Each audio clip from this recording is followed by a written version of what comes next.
here are these other types of sedimentary structures, which are kind of scooped out. And this is showing you the types of sediments which are being formed in places where the energy is fluctuating quite rapidly from quite strong to weak, and you get this kind of hammocky type of structures.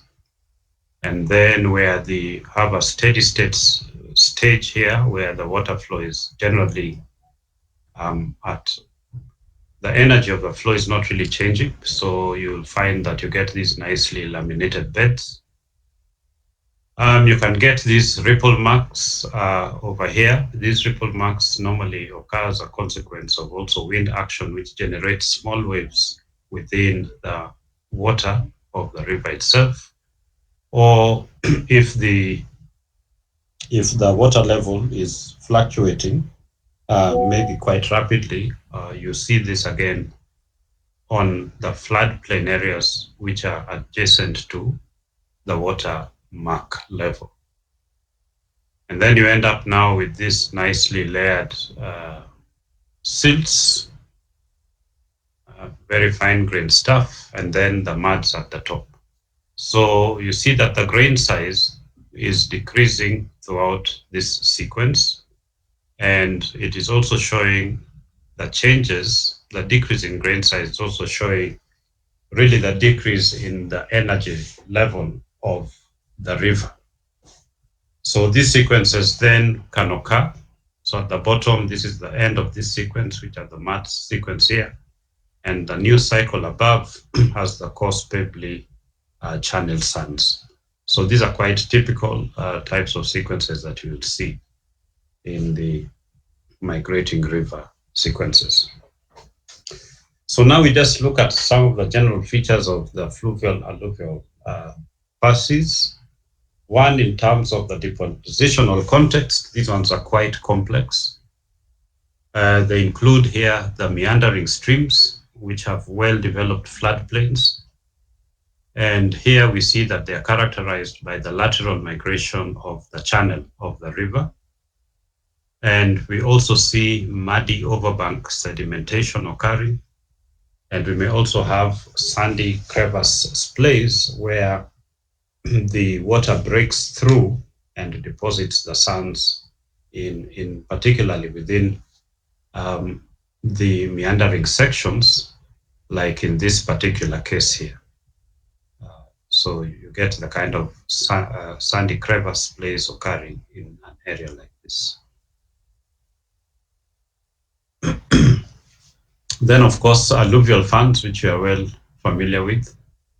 So these ones can have the stream floods generating these. They can also be generated by sheet floods along the alluvial plains, and also by debris flows. So in terms of lithology, we have conglomerates passing through to sandstones, to siltstones, and eventually to the mudstones. In these kind of facies, we have thin intraformational conglomerates, which are quite common. And the sandstones are normally lithic or akosic types. Akosic are basically just also feldspar-rich sandstones. And they are immature to mature in their composition. In terms of textures, the conglomerates have pebble-supported fabric with some imbrication in some cases. Then the debris flow conglomerates will tend to be matrix-supported. So you find these bigger grains kind of like floating within a dense matrix of finer materials. And the sandstones here will tend to have angular to sub-rounded grains, and the sorting will be poor to moderate. In terms of structures, we see a lot of structures. We see tabular bedding and also the trough cross bedding. There's also flat bedding with some parting lineation, which is generated by thin, very, very thin layers of mud that may be deposited there. We also see low angle crossbeds, normally less than about 30 degrees. And then, of course, there are the channels that can be recognized in a sedimentary outcrop and also scoured surfaces. When you have the finer sandstones, some of the features that you will be able to see are ripples as well as cross lamination. And for the stream deposited conglomerates, we find that these ones tend to be lenticular with flat bedding, and the cross bedding is not so distinct. So we refer to that as being crude cross bedding. When you move out now to the floodplains, we basically have mud rocks forming in these particular areas. These ones are normally massive, so you don't have any really discernible internal structure to them. They're also characterized by having rootlets, and normally in more arid environments, they may also have calcareous nodules contained within them. They may also have thin, sharp-based sandstones, which are deposited from the crevasse plays and also floods that are occurring within that particular area. So there's quite a mix of structures which can be seen there. So this diagram just shows some of the structures that you can come across. Okay, so we can see here the flazer bedding. So this kind of bedding, you can see the what do you call it? A cross bedding occurring there, but flazer bedding is normally characterized by thin layers of mud, which basically separate some of these sand units. So when you see this kind of structure, okay, this is called the flazer bedding. This particular one is in this particular area here. You can see where my arrow is. This is what we call the herringbone structure. And you normally see this in an intertidal zone where you have tides coming in and flowing out. So you get this kind of reversal in terms of the direction of flow. Lenticular bedding is where you have, small, lenticles of either sand or mud within a matrix of another material of a different size or grade.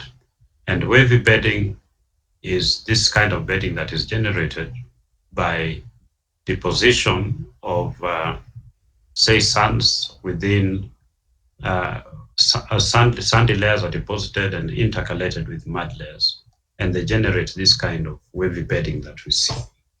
Okay. So we talked about ripple marks. Okay, so you can see different types of ripple marks. So here we are showing two types of climbing ripple marks, which also bear cross laminations. And in this other particular case, we show some types of internal structures that you can see when you take a cross-section of sediments that are basically formed by waves. Okay, so they can be quite complicated, but these are some of the structures that you are able to see. In terms of fossils, we normally find that plant fossils are the ones that are mostly dominant in the fluvial alluvial facies. Occasionally, you can find fish bones or scales. You may also find the freshwater mollusks, including ostracods. They also vertebrate tracks. The trace fossils tend to be quite common, as well as dwelling burrows created by the arthropods that are living within those bottom sediments. In terms of paleocurrent, we normally see that the currents tend to be unidirectional, not normally changing in terms of direction. But of course, the dispersion of this will depend on the stream type. And we see that, for example, in braided stream channels, that dispersion is lower than when you have the meandering stream sandstones. And the reason why then you have some difficulties, maybe sometimes interpreting the paleocurrent direction, is because of these types of meanders that you see, particularly as the river is approaching the ocean in this direction.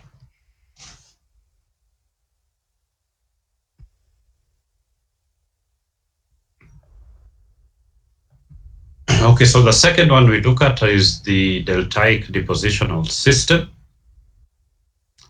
And again, these deltaic facies are quite complex because we have many different types of deltas. Okay, so you can read again on the different types of deltas that we have. And these deltas have many different types of sub-environments. Okay, so they might have distributary channels, they might be characterized by levees, they may be associated with swamps or with lakes. They may be associated with mouth and distal bars of sand depositions. They may have interdistributary bays where you have a lot of playing out of the river as it gets into the ocean. And then there are others where you have the pro-delta slope, or a long and gentle slope, which is entering into the oceans. So they're quite complex and varied environments. In terms of lithology, we find they're mainly sandstones, mostly lithic as they're coming through the rivers that are deriving them from rocks in the hinterland.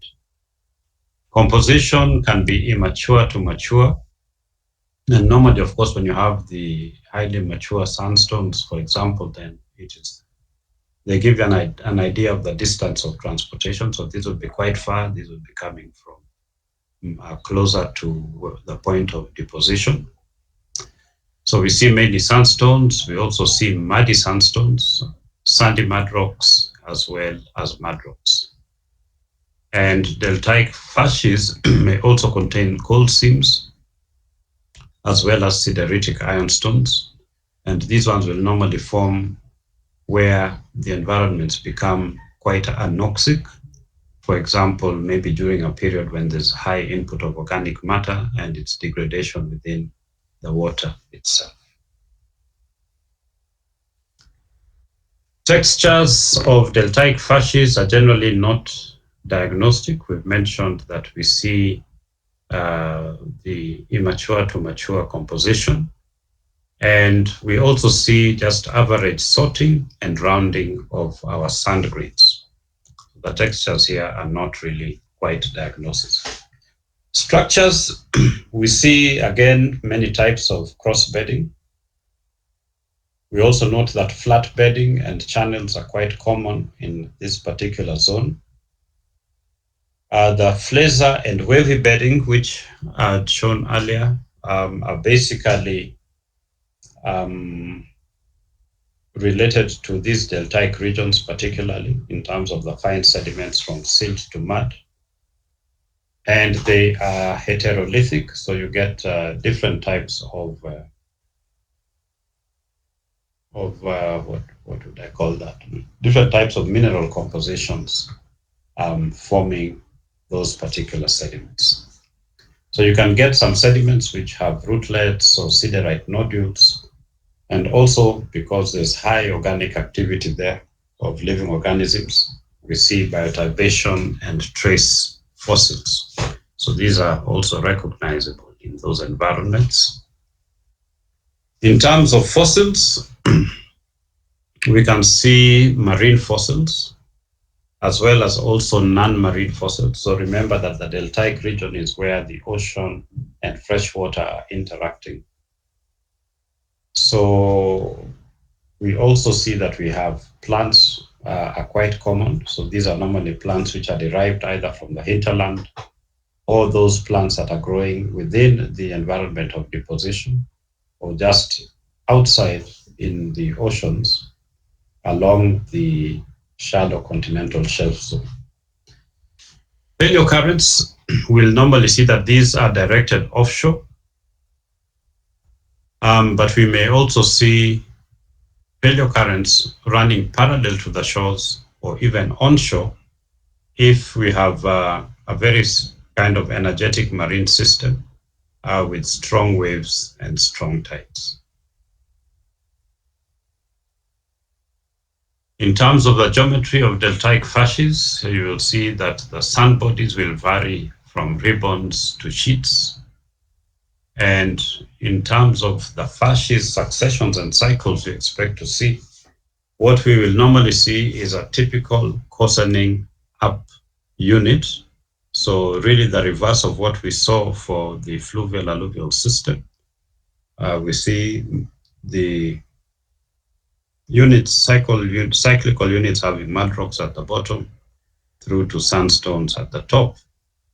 And this happens through the progradation of the delta. In other words, the delta is shifting into the marine space. So that is what we see when that progradation is basically happening. And this may be capped by cone. Okay, so I'll move on to the other one. We'll look through a number of different facies now. Let me share that.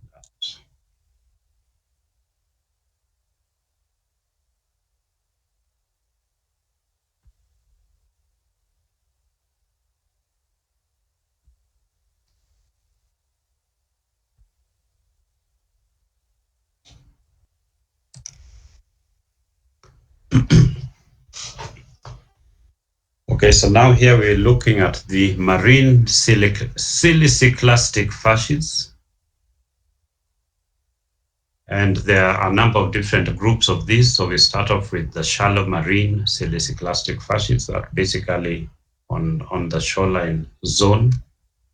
So in terms of the environment of deposition, these include the tidal flat areas, beaches, barrier islands, lagoons, the shore face, or the near shore to the offshore shelf. So that is basically the domain there. The processes that are most active here are waves, tides, as well as storm currents. So in terms of lithologies, we have sandstones, and they tend to be compositionally mature to super mature. So here, basically, we're saying they're well-rounded to extremely well-rounded because of a lot of reworking in those areas. And we see also muddy sandstones, sandy mud rocks to mud rocks. We may also have thin conglomerates in these areas. And these ones normally will reflect a lot of high energy water periods when rivers were emptying into the ocean. And in green sands, we may find that they are associated with glauconites. The textures in this area are not really diagnostic and mature to super mature.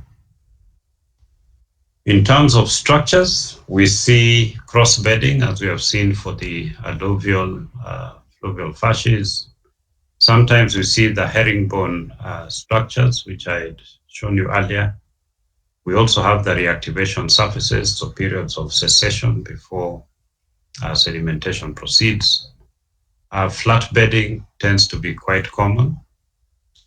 We also have wave-formed beds, current ripples, cross-lamination occurring. Flares and lenticular bedding can also be seen, and also bundled crossbeds if they are basically under the domain of the tidal zone. And there we also see mud drips. So mud drips are basically saying it's like a blanket of mud. Storm waves will generate what is referred to as the hammocky cross stratification, as well as the swelly cross stratification. And the sandstones are normally thin graded when they have the storm current origin. Mud rocks might contain pyrite nodules, forming, of course, in anoxic waters. And we see that biodiversion and trace fossils tend to also be common in this particular zone. Okay, so just some types of, again, we've talked about the flazer, lenticular, and wavy bedding types, this internal structure that we get from waveform ripples. We've talked also about these types of climbing ripples. So these are all features that you will see. And for the hammocky cross stratification, when you look at the side of it, what appears are these kind of inverted hammocks. Okay, you know, hammocks are the kind of beds that people tie between two trees and then lie in them. So we see that cross kind of stratification happening there. And there's also the swelly cross stratification. So these two types are basically generated by storm surges that are impacting on the coastal zones. And I talked also about the herringbone cross bedding, as we can see the example here. This is quite common when you're in the intertidal zone. Okay, so it's basically just reflecting the changes in current direction as the tides are going in and out. This is the kind of bedding that we see happening in those kind of areas. So reactivation surfaces, as I had mentioned, are basically very short or maybe even long periods in terms of cessation of sedimentation. So it's kind of like an erosion surface before a new wave of sediments are basically emplaced. The type of fossils that we'll come across are those of the marine systems. And in terms of paleocurrents, we see that these are quite variable. We'll see paleocurrents that are parallel to the shoreline or that are normal to the shoreline. And they can either be unimodal, bimodal, or even polymodal in terms of the directions that we see occurring. Okay, so you might see in one particular area that the flow direction is happening only in one direction.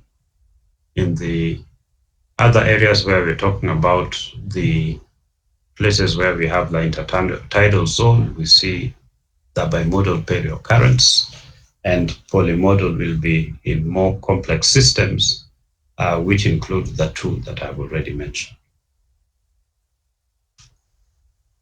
In terms of geometry, we see linear sand bodies if they are at barriers or on the beach, or sheet sands if we have an extensive eperic sea platform.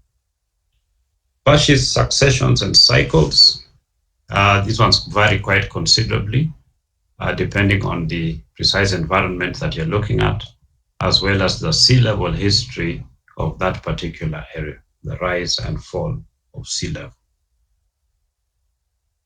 We normally tend to see coarsening upwards or shallowing upward units, which occur from shoreline progradation. So that with the shoreline moving into the oceanic areas, what we see is a coarsening upwards of the sequence.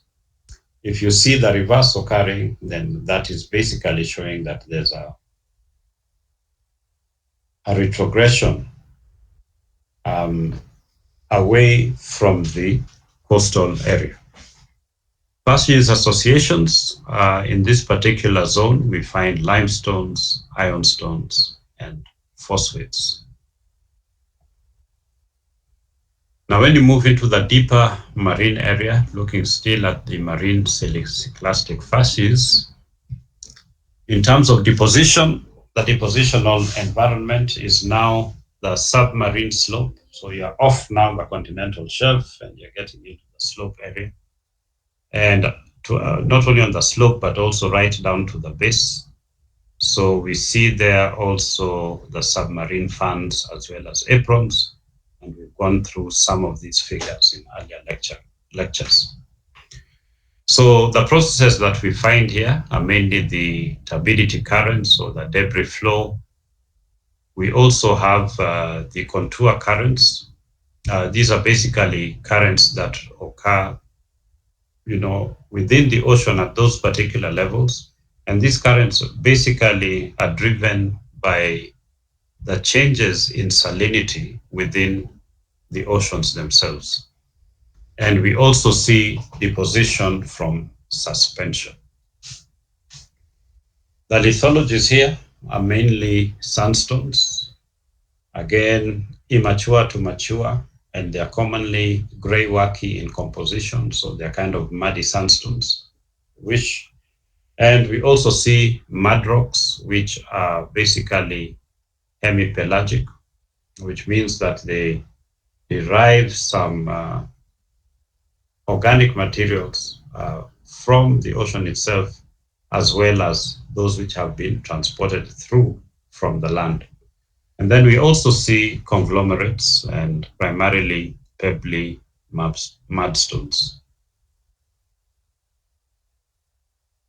Textures here are not diagnostic.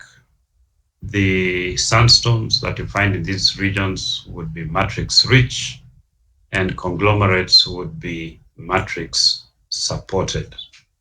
And normally, when you find conglomerates in these areas, then these are related to sediments that are being deposited at the base of the slope, but are derived from the slope of the shelf slope.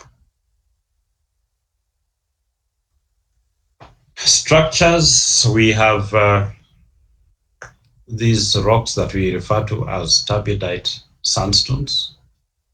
And these are graded bedding, so they're interbedded with hemipelagic mud rocks. So basically, that's reflecting that change in terms of dominance of oceanic versus the deltaic inputs. They may show what are called the Boomer sequence of structures. So you go ahead and read a little bit more on the Boomer sequence. But normally, what we see is that turbidity flows will generate a specific sequence of sediments. And so this particular sequence of sediments, which are defined by very typical lithologies, can be assessed from an examination of either cores or outcrop materials. Okay, so it's called the Boomer sequence because it's very consistent, and there's a way in which it is classified. Soul marks are quite common in these areas, of course, because of the flow, and they can be also quite thick. Some sandstones themselves may be massive. And then we also have the contourites. So these contourites are the sediments that are basically deposited by the ocean currents that are moving around in that particular region. And we can have muddy and silty sandstones, which have gradational contacts both above and below. We can also recognize reverse graded lower parts. So instead of coarse to fine, we see fine to coarse. Normally graded upper parts would be coarse to fine. These sediments can also tend to be bioturbated. They may also exhibit some cross laminations. And then our hemipelagic mud rocks in this area might be very finely laminated or bioturbated, thereby destroying the laminae that are present. Channels may be recognized, and in some cases, these channels can occur on quite a large scale. But we also see slump structures. Remember, we are on a slope. We also see slide structures, as well as dewatering structures.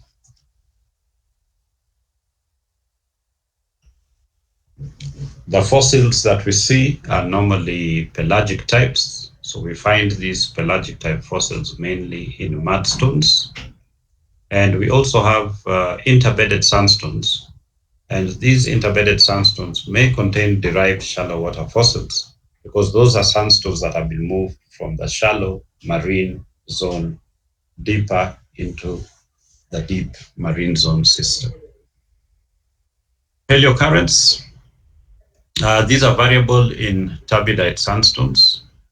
Normally, they will be downslope, or they may be along the axis of the basin. And since they move downslope quite rapidly, they generate soul marks. So soul marks can be quite useful in determining the paleocurrent directions for these types of sediments. In terms of facies successions, we basically see an upward coarsening and upward thickening of sandstone beds.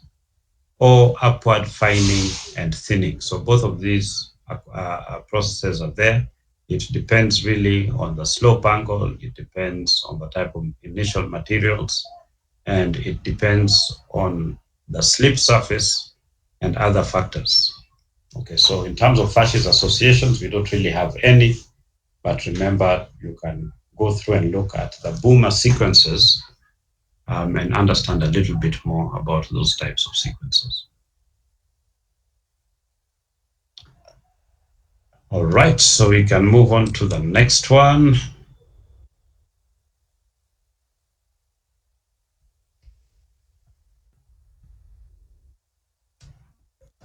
Okay, so now we're looking at the marine carbonate facies. So distinct from the marine silicicalstic facies. So again, similar to the silicicalstic facies, these ones have both the shallow and deep components. So we start with the shallow marine carbonate facies. In terms of deposition, we see a variety again of environments and sub-environments, which include our tidal flats, beaches, barriers, lagoons, nearshore shelves to offshore shelves and platforms, and basically similar environments to those of the marine silicicalstic facies. Lithologies here tend to be mostly limestones, and oolitic limestones are fairly common, or those with skeletal grainstones, or skeletal backstones or wacky stones, mudstones, as well as boundstones. Then we also have dolomites. But dolomites are really quite interesting here because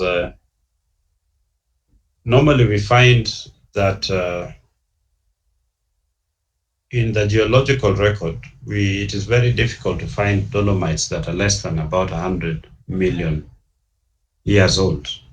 So this has been a main problem, which we call we refer to it as the dolomite problem in geology. But I think just last week that some, I think Chinese or Japanese researchers seem to have sorted out the question on why we are lacking or having very rare dolomites in the past 100 million years. So it might be interesting for you to have a read on that one. Other lithologies here that we may see are silicified limestones, as well as evaporites in more arid environments. Textures here are quite diverse. And the structures that we can see, again, there's a wide variety here. So cross-bedding can also be seen in the carbonate facies. Ripples can also be present. Desiccation cracks can be seen. Stromatolites will also tend to be common, as well as the microbial laminites, fenestrae, stromatactis, as well as stylolites. So these stromatolites, by the way, these ones are normally formed as a consequence of small grains being entrapped in biofilms that are generated by algae. And most of these structures are related to that interaction of inorganic and living organic forms. Reef limestones are fairly characteristic. So these ones can be massive and embedded. And you can find in reef limestones the fossils of many organisms in their growth positions. So fossils are quite diverse and abundant in these types of shallow marine carbonate facies, but we find that they are restricted where the facies are reflecting that the water was either hypersaline or hyposaline. In terms of paleocurrents, these are variable. So we have the parallel and normal to shoreline currents, similar to what we have with the shallow marine silicicalstic facies. In terms of facies successions and cycles, we have many types of facies successions. But meter scale shallowing upward cycles will be common in the platform successions. Associations of facies, we normally see evaporites here, and especially their sulfates, or if they have been in place for a long period of time, their replacements as a consequence of chemical action. Now we move on to the deeper water marine carbonate facies. So for these, the deposition is in deeper water eperic seas, or on the shelves and platforms, or on the submarine slopes. And we find them in basins of many different types. And they may also be deposited on ridges and banks which are within the basinal areas. In terms of lithology, we have the pelagic limestones. So these are usually very fine grained and will be dominated by pelagic fauna. This could be foraminifera or radiolaria or other types. And then we have the limestone turbidites. These will be fine to coarse-grained and will comprise largely of shallow water fossils or ooids. Textures tend to be quite diverse. And in terms of structures, the pelagic limestones are commonly nodular, and we see that they can also have these sheet cracks, or what are referred to as the Neptunian dikes and stylolites, which are quite common in these types. Limestone turbidites also show some graded bedding, and they may have other structures such as the salt structures or some other more complex internal structures. Then we may have bedded charts within these that could be graded or laminated.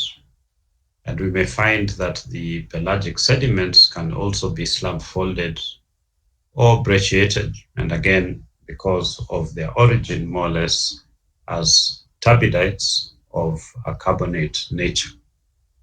So in terms of fossils, we find a dominance of pelagic fossils, and we may also find fossils which are derived from the shallow water fossils and conveyed through to the shelf areas and into the deeper waters through the turbidity currents and turbidity flows. Okay, so in terms of facies successions, for these particular types, we don't see typical sequences. We may have pelagic fossils either overlying or underlying our turbidite successions, or they may follow after platform carbonates. They may also be associated with volcaniclastic sediments and pillow lavas, and these are normally common in the areas where we have the mid-oceanic ridges, or in areas where we have the undersea volcanoes. And you may also recognize sub-meter scale rhythms of alternating clay, poor clay, rich limestone, or limestone mudrock, and other types of facies successions. Okay, so that is it for those different types of facies. There's still a number of others, but I think we will look at those ones next week. And I think now we can take a couple of questions. If there are any or comments.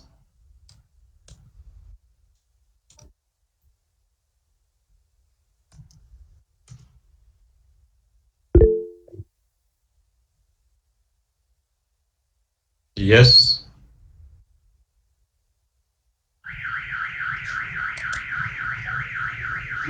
I I have a question, but it's Question, not. yes, It's go ahead. I have a question, but it's about the assignment. Is that okay? About? The paper we are supposed to write. Oh, yeah, that's fine. Yeah. Yes, I saw. on the instructions you said 10 pages. Yeah. So I wanted to know if the cover page and the maybe table of contents are all within that number of the 10 pages, or it's just the body of the work that consists of the 10 pages. No, just the body of the work. Okay. Yeah, just the body of the work. So it excludes the cover page and the table of contents and the reference. Or the reference is also not part of the 10 pages? Yes. Okay. Well, what about the conclusions? It is part of it. Okay. Okay, thank you, sir. Okay. Okay, Professor, I have a question on Mhm. general features of the deeper marine Silicicalstic. Mhm. On page 11, Mhm. slide number 11, Mhm. you talked of submarine fans and uplons. How do they look like, the uplons? Those ones had even gone through them in earlier lectures. Okay, so I need to revise and find out. Yes, yes. Okay, thank you.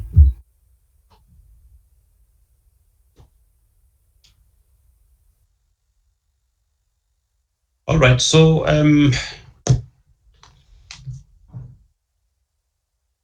then we'll continue next week. Now we'll be looking at more of the now other continental facies which we have not looked at. So the volcanic, the lacustrine, the glacial, and the pedogenic. Okay, so we'll continue with those next time. Yeah, well, one last question, sir. Yes. The presentation for next week, how many minutes is it going to be allocated for each group? Oh, that particular one. Yes. It depends. I'll have to first of all see what you have done, and then I'll determine how long we can give you. But I would reckon about 20 minutes should be enough for each group. And then we have a discussion around that.